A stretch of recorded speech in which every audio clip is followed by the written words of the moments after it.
আসসালামু আলাইকুম। ওয়ালাইকুম আসসালাম। অসংখ্য ধন্যবাদ ভাইজান আপনাকে কথা বলার সুযোগ করে দেওয়ার জন্য।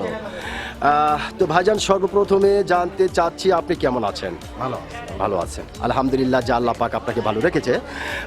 তো ভাইজান, আপনার নামটা জানতে পারি? আমার নাম আব্দুল হামিদ। আব্দুল হামিদ, আকুন্দ।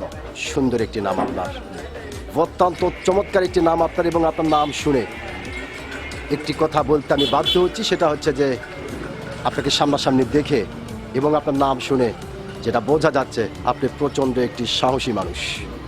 এটা কিন্তু আপনাকে দেখেই বোঝা যাচ্ছে।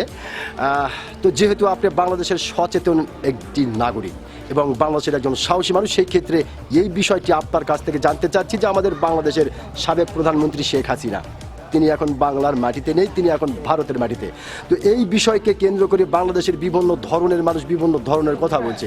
কেউ বলছে শেখ হাসিনা কখনো কোনোদিন বাংলার মাটিতে আর পা রাখতে পারবে না, আবার কেউ বলছে না, শেখ হাসিনা আসবে অচিরেই বাংলার মাটিতে বীরের বেশে। আবার কেউ বলছে হতেও পারে, তবে তার জন্য একটু সময় লাগতে পারে। তো ভাইজান, আপনি বাংলাদেশের একজন সচেতন নাগরিক এবং একজন সাহসী মানুষ হিসাবে আপনার কাছ থেকে জানতে চাই যে আপনি কোনটা মনে করেন? আমি মনে করি যেটা, সেটা হলো উনিও বাংলাদেশের নাগরিক, আমিও বাংলাদেশের। জি। উনি প্রধানমন্ত্রী, আমি সাধারণ জনগণ। জি। কথা ঠিক আছে? জি।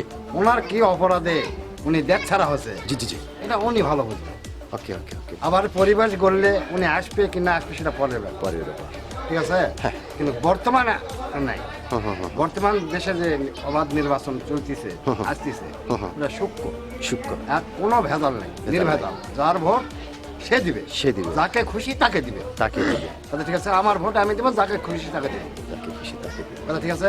আমাদের থাকবে না, ওই জামাত থাকবে না, বিএনপি থাকবে না, আরো অন্যান্য পার্টি আছে তারাই থাকবে, সেটা তো দেখার বিষয় না। আমার সেটা নির্বাচন কমিশন।